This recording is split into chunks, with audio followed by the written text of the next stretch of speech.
تدبر قرآن امین احسن اصلاحی سورہ نساء آیات 116 تا 126۔ آگے کا مضمون۔ آگے پہلے وجہ بیان ہوئی ہے اس بات کی کہ یہ منافقین جو اللہ کی ہدایت واضح ہو چکنے کے بعد رسول کی مخالفت اور مومنین کی راہ سے الگ اپنی راہ نکالنا چاہتے ہیں، جہنم میں پڑیں گے۔ تو کیوں پڑیں گے؟ اس کا جواب یہ دیا ہے کہ اللہ کی ہدایت کے خلاف کوئی راہ اختیار کرنا، خدا کے رسول صلی اللہ علیہ وسلم کے خلاف اپنی پارٹی کھڑی کرنا اور مومنین کے راستے سے الگ راہ نکالنا اپنی حقیقت کے لحاظ سے شرک ہے، اور اللہ تعالیٰ کا شرک کے متعلق یہ فیصلہ ہے کہ وہ اس کو معاف فرمانے والا نہیں۔ اس کے بعد شرک کے ذکر کے تعلق سے شرک کی حقیقت واضح فرمائی ہے کہ جو لوگ شرک کرتے ہیں وہ در حقیقت شیطان کے پیرو ہیں۔ اس نے ان کے لیے آرزوؤں کے جو پرفریب دام بچھائے ہیں، اس میں وہ پھنس گئے ہیں، اور جو کچھ وہ انہیں سمجھاتا ہے بالکل اندھے بہرے ہو کر اس کی تعمیل کر رہے ہیں، حالانکہ اس کے تمام وعدے بالکل فریب ہیں۔ ان لوگوں کا ٹھکانہ جہنم ہے جس میں داخل ہونے کے بعد اس سے ان کو نکالنا نصیب نہ ہوگا۔ پھر اہل توحید کی فوز و فلاح کا ذکر فرمایا ہے کہ یہ لوگ بے شک خدا کی ابدی بہشت میں داخل ہوں گے، اور ان کے لیے اللہ کے جو وعدے ہیں وہ شیطان کے وعدوں کی طرح محض فریب نہیں ہیں بلکہ سر تاسر حقیقت ہیں، اور خدا کی بات سے زیادہ سچی بات کس کی ہو سکتی ہے۔ اس کے بعد فرمایا کہ جھوٹی آرزوؤں پر جو لوگ جی رہے ہیں، خواہ منافقین ہو یا اہل کتاب، سب دھوکے میں پڑے ہوئے ہیں۔ ان میں سے کسی کی آرزو بھی پوری ہونے والی نہیں ہے۔ خدا کے ہاں کام آنے والی چیز ایمان اور عمل صالح ہے۔ خدا کی بہشت میں وہی داخل ہوں گے جن کے پاس یہ متاع ہوگی۔ جو اس سے محروم ہوں گے وہ اپنی برائیوں کی سزا بھگتیں گے، خواہ کوئی ہوں۔ آخر میں فرمایا کہ اصل دین ان لوگوں کا ہے جو اسلام کے پیرو ہیں۔ یہی ملت ابراہیم علیہ السلام ہے، اور ابراہیم علیہ السلام خدائے واحد کے پرستار تھے، اور ان کی اس توحید ہی کی وجہ سے خدا نے ان کو دوست بنایا تھا۔ اس کائنات کی ہر چیز خدا ہی کی ہے، اور خدا ہر چیز کا احاطہ کیے ہوئے ہے۔ اب اس روشنی میں آگے کی آیات تلاوت فرمائیے۔ اعوذ باللہ من الشیطان الرجیم، بسم اللہ الرحمن الرحیم۔ ان اللہ لا یغفر ان یشرک بہ ویغفر ما دون ذلک لمن یشاء ومن یشرک باللہ فقد ضل ضلالا بعیدا۔ ان یدعون من دونہ الا اناثا وان یدعون الا شیطانا مریدا لعنہ اللہ وقال لأتخذن من عبادک نصیبا مفروضا وَلَأُضِلَّنَّهُمْ وَلَأُمَنِّيَنَّهُمْ وَلَآمُرَنَّهُمْ فَلَيُبَتِّكُنَّ آذَانَ الْأَنْعَامِ وَلَآمُرَنَّهُمْ فَلَيُغَيِّرُنَّ خَلْقَ اللَّهِ وَمَنْ يَتَّخِذِ الشَّيْطَانَ وَلِيًّا مِّن دُونِ اللَّهِ فَقَدْ خَسِرَ خُسْرَانًا مُّبِينًا۔ يَعِدُهُمْ وَيُمَنِّيهِمْ وَمَا يَعِدُهُمُ الشَّيْطَانُ إِلَّا غُرُورًا أُولَٰئِكَ مَأْوَاهُمْ جَهَنَّمُ وَلَا يَجِدُونَ عَنْهَا مَحِيصًا۔ والذین آمنوا وعملوا الصالحات سندخلهم جنات تجری من تحتها الانہار خالدین فیہا ابدا وعد اللہ حقا ومن اصدق من اللہ قیلا لیس بامانیکم ولا امانی اہل الکتاب من یعمل سوءا یجز بہ ولا یجد لہ من دون اللہ ولیا ولا نصیرا ومن یعمل من الصالحات من ذکر او انثی وہو مؤمن فَأُولَٰئِكَ يَدْخُلُونَ الْجَنَّةَ وَلَا يُظْلَمُونَ نَقِيرًا وَمَنْ أَحْسَنُ دِينًا مِّمَّنْ أَسْلَمَ وَجْهَهُ لِلَّهِ وَهُوَ مُحْسِنٌ وَاتَّبَعَ مِلَّةَ إِبْرَاهِيمَ حَنِيفًا وَاتَّخَذَ اللَّهُ إِبْرَاهِيمَ خَلِيلًا وَلِلَّهِ مَا فِي السَّمَاوَاتِ وَمَا فِي الْأَرْضِ وَكَانَ اللَّهُ بِكُلِّ شَيْءٍ مُحِيطًا۔ ترجمہ۔ بے شک اللہ اس چیز کو نہیں بخشے گا کہ اس کا شریک ٹھہرایا جائے، اس کے نیچے جس چیز کے لیے چاہے گا بخش دے گا، اور اللہ کا شریک جو ٹھہرائے گا وہ بہت دور کی گمراہی میں جا پڑا۔ یہ اس کے سوا پکارتے بھی ہیں تو دیویوں کو، اور پکارتے بھی ہیں تو شیطان سرکش کو۔ اس پر اللہ کی پھٹکار ہے، اور اس نے کہہ رکھا ہے کہ میں تیرے بندوں میں سے ایک معین حصہ ہتھیا کے رہوں گا۔ ان کو گمراہ کر کے چھوڑوں گا، ان کو آرزوؤں کے جال میں پھنساؤں گا، ان کو سمجھاؤں گا تو وہ چوپایوں کے کان کاٹیں گے، اور ان کو سمجھاؤں گا تو وہ خدا کی بنائی ہوئی ساخت کو بگاڑیں گے، اور جو اللہ کے سوا شیطان کو اپنا کارساز بنائے تو وہ کھلی ہوئی نامرادی میں پڑا۔ وہ ان کو وعدوں کے بہلاوے دیتا ہے، آرزوؤں میں پھنساتا ہے، اور شیطان کے وعدے سر تاسر فریب ہیں۔ ان کا ٹھکانہ جہنم ہوگا اور وہ اس سے گریز کی کوئی راہ نہیں پائیں گے۔ اور جو ایمان لائے اور جنہوں نے نیک کام کیے، ہم ان کو ایسے باغوں میں داخل کریں گے جن کے نیچے نہریں جاری ہوں گی۔ اللہ کا وعدہ حق ہے، اور اللہ سے زیادہ وعدے کا سچا کون ہو سکتا ہے؟ آرزوئیں نہ تمہاری پوری ہونے والی ہیں نہ اہل کتاب کی۔ جو کوئی برائی کرے گا اس کا بدلہ پائے گا، اور وہ اپنے لیے اللہ کے مقابل کوئی کارساز اور مددگار نہ پا سکے گا۔ اور جو نیکی کرے گا، خواہ مرد ہو یا عورت، اور وہ مومن بھی ہے، تو یہی لوگ ہیں جو جنت میں داخل ہوں گے، اور ان کی ذرا بھی حق تلفی نہ ہوگی۔ اور با اعتبار دین اس سے بڑھ کر کون ہو سکتا ہے جو اپنے آپ کو اللہ کے حوالے کر دے، حالانکہ خوب پار بھی ہو، اور ابراہیم کی ملت کی پیروی کرے جو بالکل یکسو تھا، اور اللہ نے ابراہیم کو اپنا دوست بنایا، اور اللہ ہی کا ہے جو کچھ آسمانوں اور زمین میں ہے، اور اللہ ہر چیز کا احاطہ کیے ہوئے ہے۔ الفاظ کی تحقیق اور آیات کی وضاحت۔ ان اللہ لا یغفر ان یشرک بہ ویغفر ما دون ذلک لمن یشاء ومن یشرک باللہ فقد ضل ضلالا بعیدا۔ دونا کا لفظ اپنے استعمالات کے لحاظ سے ورے اور یرے، نیچے اور اوپر، آگے اور پیچھے دونوں معنوں میں آتا ہے۔ قرینہ معین کرتا ہے کہ کہاں کیا مراد ہے۔ یہاں ظاہر ہے کہ ورے یا نیچے کے معنی میں ہے۔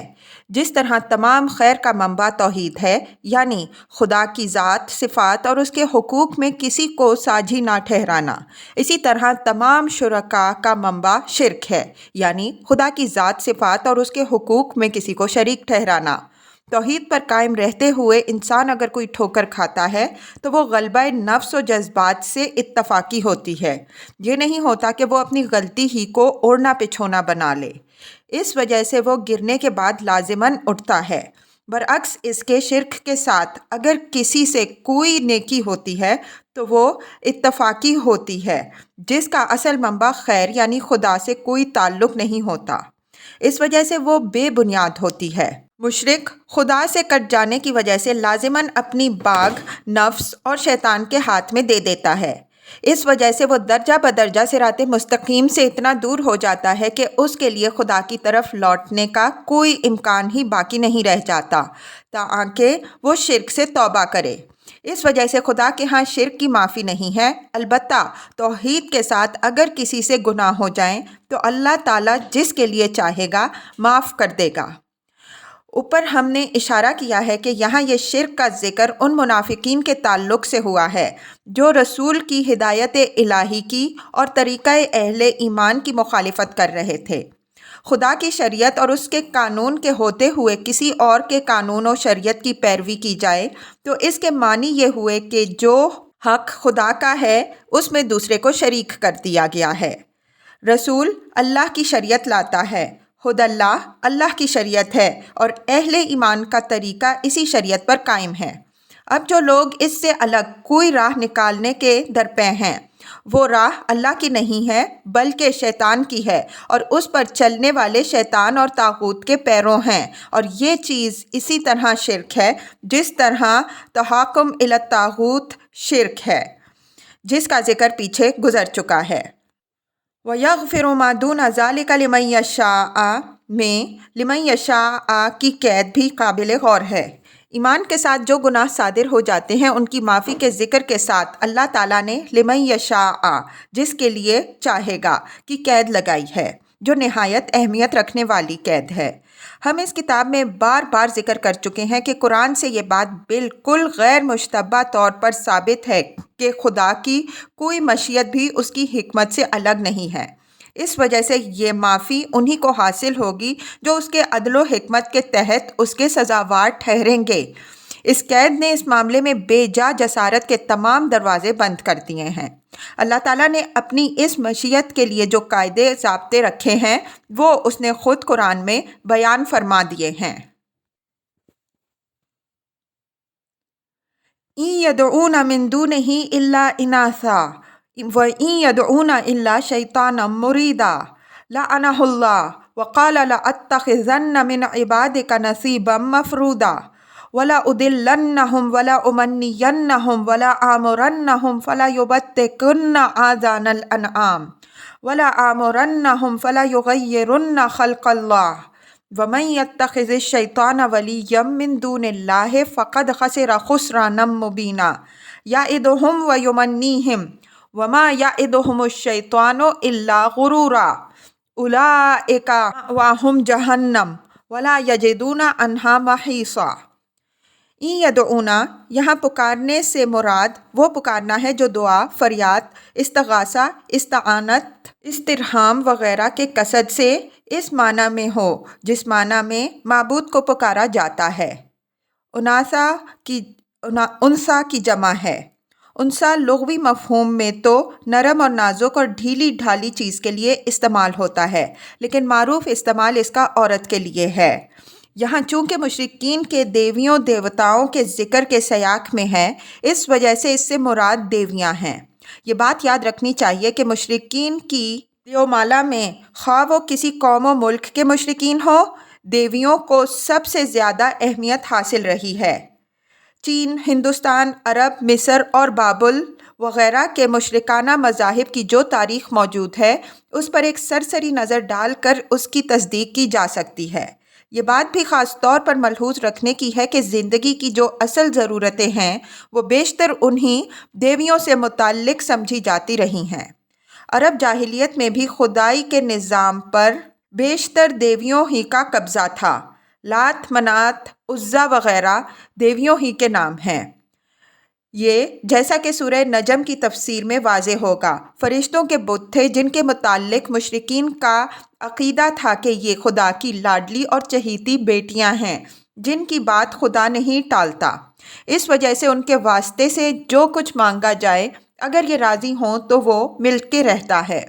قرآن میں ان کے اس عقیدہ کا جگہ جگہ حوالہ ہے، مثلاً وَجَعَلُوا الْمَلَائِکَةَ الَّذِینَ هُمْ عِبَادُ الرَّحْمَٰنِ إِنَاثًا زخرف 19۔ اور انہوں نے فرشتوں کو جو خدائے رحمان کے بندے ہیں دیویاں بنا ڈالا ہے۔ پیچھے جبت و طاغوت کی بحث کے ضمن میں ہم یہ بات بھی واضح کر چکے ہیں کہ اہل کتاب نے بھی جب مشرک قوموں سے ان کو سابقہ پیش آیا، ان کے بہت سے مشرکانہ طریقے اختیار کر لیے اور انہی کی طرح بہت سی دیوی دیوتا اپنے لیے بنا لیے، جس کا ماتم ان کے انبیاء نے کیا ہے، اور یہ ماتم خود ان کے صحیفوں میں موجود ہے۔ نصارہ حضرت مریم علیہ السلام کی نسبت جو عقیدت رکھتے تھے وہ بھی معلوم ہے۔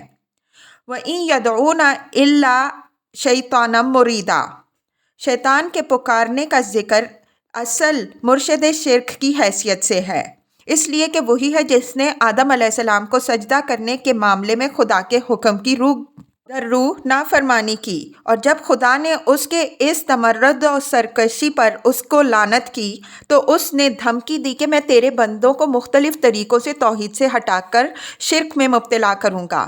اس وجہ سے شرک جہاں کہیں بھی اور جس شکل میں بھی پایا جاتا ہے اس کا امام در حقیقت شیطان ہی ہے، اور اس اعتبار سے ہر وہ دعا اور التجا اور ہر وہ عبادت و اطاعت جو کسی غیر اللہ سے یا کسی غیر اللہ کے لیے کی جا رہی ہے وہ بالواسطہ شرک کے اس امام ہی سے اور اسی کے لیے ہوتی ہے۔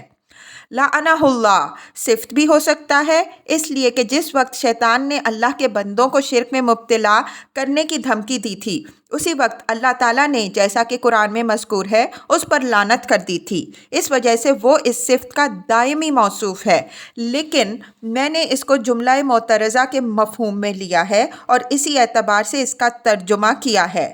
اس میں بلاغت کا یہ پہلو ہے کہ گویا جو ہی اس امام شرک کا نام آیا اللہ تعالیٰ نے عین اس کے عابدوں کے منہ پر اس پر لعنت کر دی۔ یہ اظہار نفرت کا سب سے زیادہ مؤثر طریقہ ہے۔ وَقَالَ لَأَتَّخِذَنَّ مِنْ عِبَادِكَ إِلَى الْآيَةِ، میں شیطان کی اس دھمکی کا حوالہ ہے جو اس نے اس وقت دی تھی جب اس نے آدم علیہ السلام کو سجدہ کرنے کے معاملے میں کھلم کھلا خدا کی نافرمانی اور خدا نے اس کو رائدہ درگاہ قرار دیا۔ اس دھمکی کا ذکر قرآن نے متعدد مقامات میں کیا ہے، مثلاً قَالَ مَا مَنَعَكَ أَلَّا تَسْجُدَ إِذْ أَمَرْتُكَ قَالَ أَنَا خَيْرٌ مِّنْهُ خَلَقْتَنِي مِن نَّارٍ وَخَلَقْتَهُ مِن طِينٍ قَالَ فَاهْبِطْ مِنْهَا فَمَا يَكُونُ لَكَ أَن تَتَكَبَّرَ فِيهَا فَاخْرُجْ إِنَّكَ مِنَ الصَّاغِرِينَ قَالَ أَنظِرْنِي إِلَىٰ يَوْمِ يُبْعَثُونَ قَالَ إِنَّكَ مِنَ الْمُنظِرِينَ قَالَ فَبِمَا أَغْوَيْتَنِي لَأَقْعُدَنَّ لَهُمْ صِرَاطَكَ الْمُسْتَقِيمَ ثُمَّ لَآتِيَنَّهُم مِّن بَيْنِ أَيْدِيهِمْ وَمِنْ خَلْفِهِمْ وَعَنْ أَيْمَانِهِمْ وَعَنْ شَمَائِلِهِمْ وَلَا تَجِدُ أَكْثَرَهُمْ شَاكِرِينَ قَالَ اخْرُجْ مِنْهَا مَذْمُومًا مَدْحُورًا لِمَن تَبَعَكَ مِنْهُمْ لَأَمْلَأَنَّ جَهَنَّمَ مِنْكُمْ أَجْمَعِينَ اعراف 13-18۔ خدا نے پوچھا کہ جب میں نے تجھے سجدے کا حکم دیا تو تجھے سجدے سے کس چیز نے روکا؟ شیطان نے جواب دیا کہ میں آدم سے بہتر ہوں، تو نے مجھے آگ سے پیدا کیا اور اس کو مٹی سے بنایا۔ خدا نے فرمایا تو یہاں سے اتر، تجھے یہ حق نہیں کہ تو اس میں اپنی بڑائی کا گھمنڈ کرے، بس تو یہاں سے نکل، تو خوار ہونے والوں میں سے ہے۔ اس نے کہا مجھے لوگوں کے اٹھائے جانے کے دن تک مہلت دے دے۔ خدا نے فرمایا تجھے مہلت دی گئی۔ شیطان نے کہا چونکہ تو نے مجھے گمراہ کیا ہے اس وجہ سے میں ان کی گھات میں تیری سیدھی راہ پر بیٹھوں گا، پھر ان کے آگے سے، ان کے پیچھے سے، ان کے دائیں سے، ان کے بائیں سے ان پر گھیرے ڈالوں گا اور تو ان میں سے اکثر کو اپنا شکر گزار نہ پائے گا۔ خدا نے فرمایا تو ذلیل و خوار ہو کر یہاں سے دور ہو، ان میں سے جو تیری پیروی کریں گے تو میں تم سب سے جہنم بھر دوں گا۔ شیطان کے اس مناظرے سے اس کے اس جوش اور سرگرمی کا بھی پورا اظہار ہو رہا ہے جو بنی آدم کو گمراہ کرنے کے لیے اپنے اندر وہ رکھتا ہے، اور یہ بات بھی ظاہر ہو رہی ہے کہ اس کی تمام مساعی ضلالت کا خاص ہدف توحید کا عقیدہ ہے۔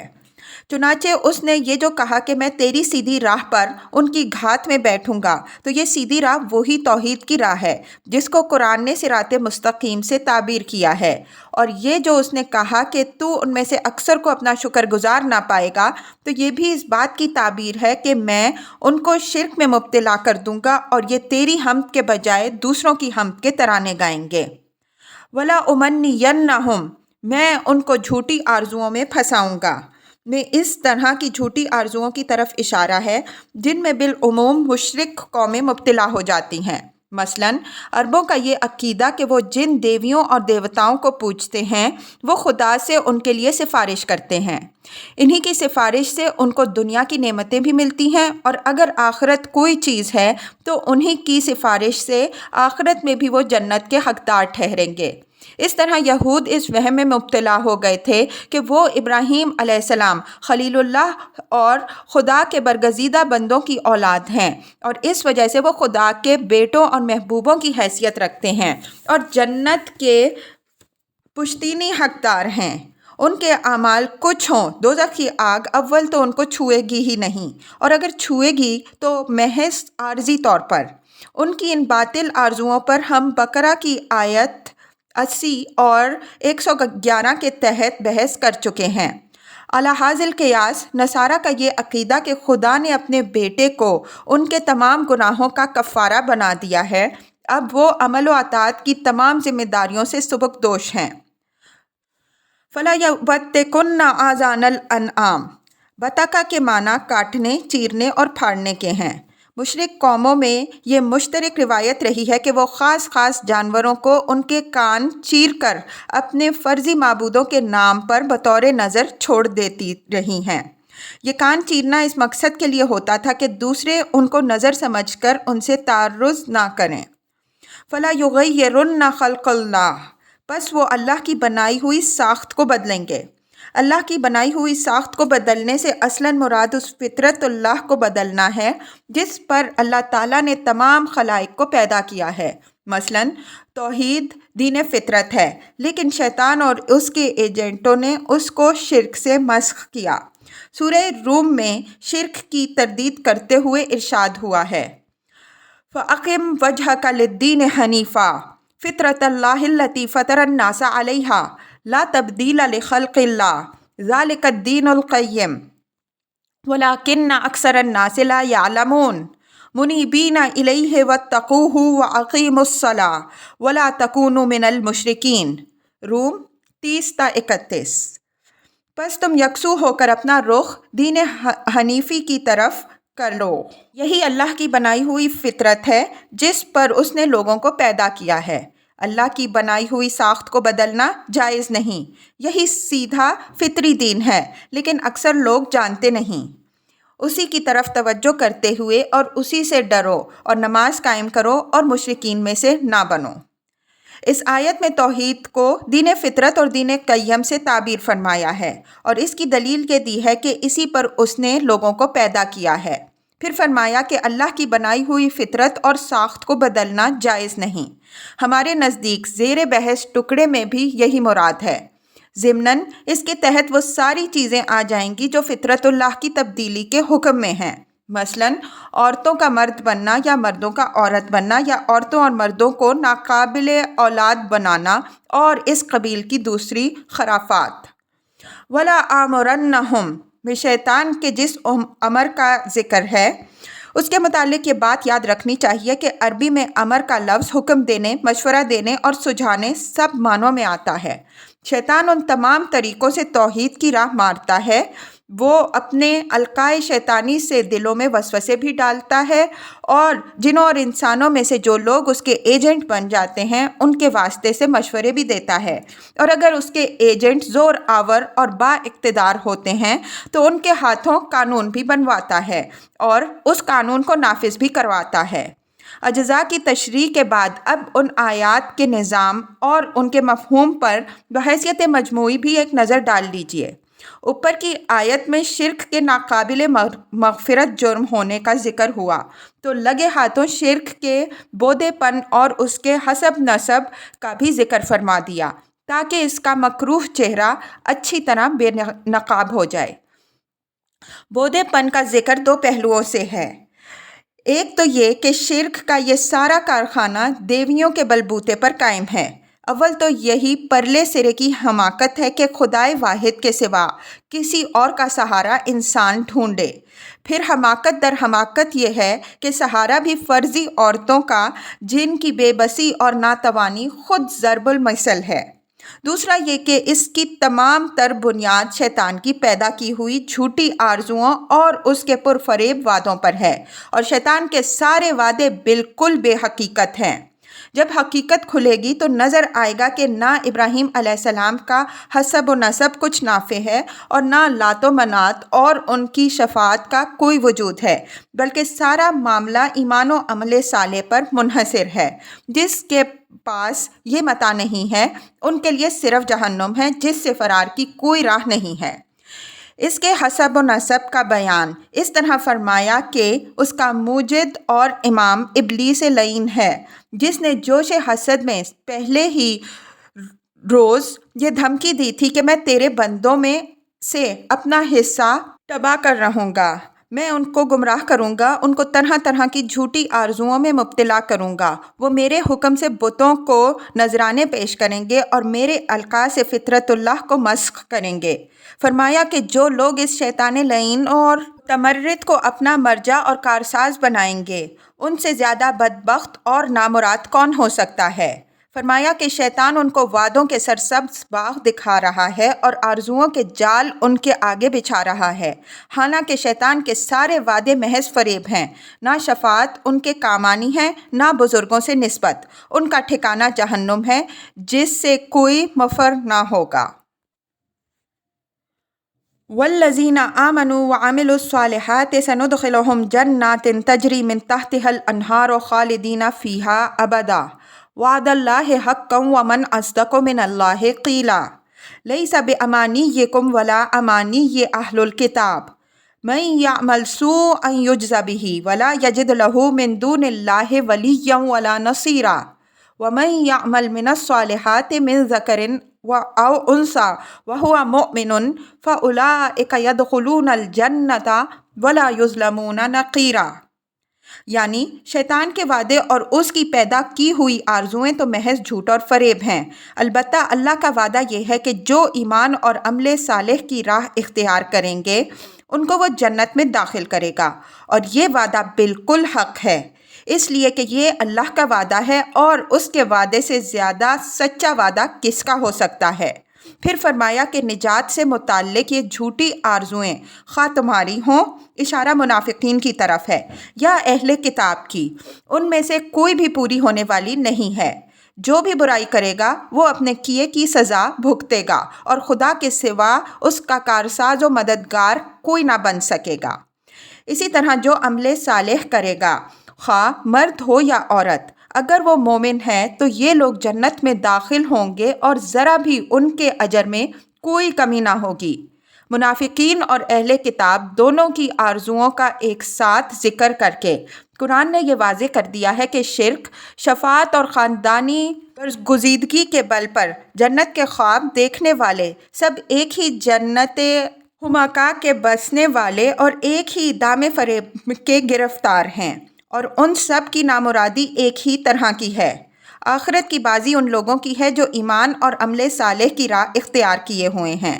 جس کے پاس یہ دولت ہوگی وہ فائز المرائم ہے، خواہ وہ مرد ہو یا عورت، اسرائیلی ہو یا اسماعیلی، عربی ہو یا عجمی، اس طرح کی کسی نسبت کی وجہ سے اس کے ساتھ کوئی کمی نہیں ہوگی۔ وَمَنْ أَحْسَنُ دِينًا مِّمَّنْ أَسْلَمَ وَجْهَهُ لِلَّهِ وَهُوَ مُحْسِنٌ وَاتَّبَعَ مِلَّةَ إِبْرَاهِيمَ حَنِيفًا وَاتَّخَذَ اللَّهُ إِبْرَاهِيمَ خَلِيلًا وَلِلَّهِ مَا فِي السَّمَاوَاتِ وَمَا فِي الْأَرْضِ وَكَانَ اللَّهُ بِكُلِّ شَيْءٍ مُحِيطًا۔